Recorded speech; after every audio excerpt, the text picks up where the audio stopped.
I maintain gaining weight, keeping food down with gastroparesis. So gastroparesis has a lot to do with your blood sugars. Gastroparesis and diabetes actually go hand in hand very frequently.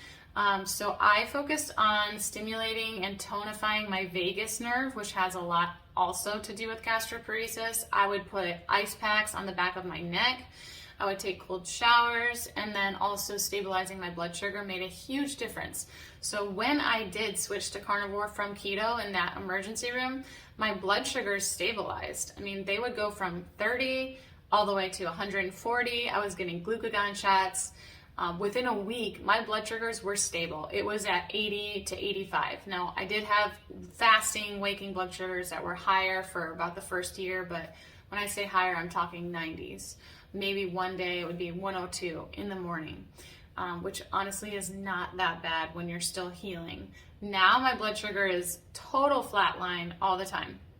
So if you're wanting to heal from gastroparesis, focus on stabilizing your blood sugar, because it seriously calmed down almost immediately when I was stabilizing my blood sugar. And then also you could eat in smaller portions. So I wouldn't recommend OMAD for someone with gastroparesis. You definitely want to give yourself a break and pace the protein and break apart those meals. Same with anyone with a gallbladder issue or without a gallbladder. Break up your meals into smaller portions. A good transition from that would be the question about intermittent fasting. I think that intermittent fasting actually is a really great tool for anyone to do. Doesn't matter what you're eating. It doesn't matter if you want to gain weight. It doesn't matter if you want to lose weight. Intermittent fasting is a powerful tool. So I think that 16-8 is optimal. It's not too much and it's not too little. 16 hours of fasting is so good for you to get into some sort of autophagy. It's a space for your body to heal and recover. So we actually build muscle when we're not eating. We break down muscle when we're working out.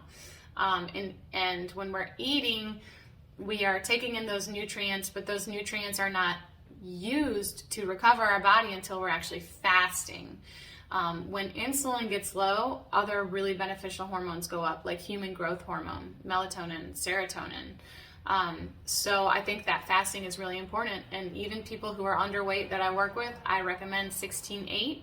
However, if you're not a fat adapted or if you're still hungry outside of that eating window, then I would recommend eating pure fat.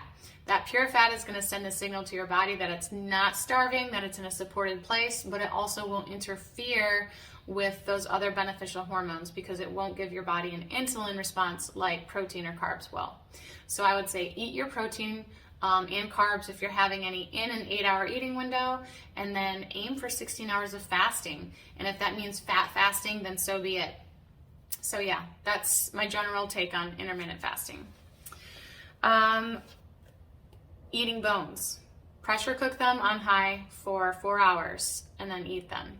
And I like to put them back in the air fryer after I've pressure cooked them, and they get very crispy and delicious. Biblical take on carnivore. So God actually said that he gave us authority over the animals, and he very clearly instructs us to eat the meat.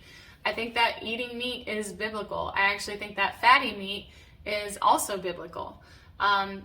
There are references of suet in the Bible. So yeah, God gave us authority over animals, and he also designed us in a way that we digest meat. Our stomachs are designed to digest meat, whereas cows and gorillas are literally designed with multiple stomach chambers that ferment vegetables and assimilate nutrients from vegetables. When they assimilate those nutrients, we eat that animal, and then we get the nutrients. So that's how it works. That's how God designed us. So what's the difference between rheumatoid arthritis and fibromyalgia, and have I worked with people? I've worked with people with both.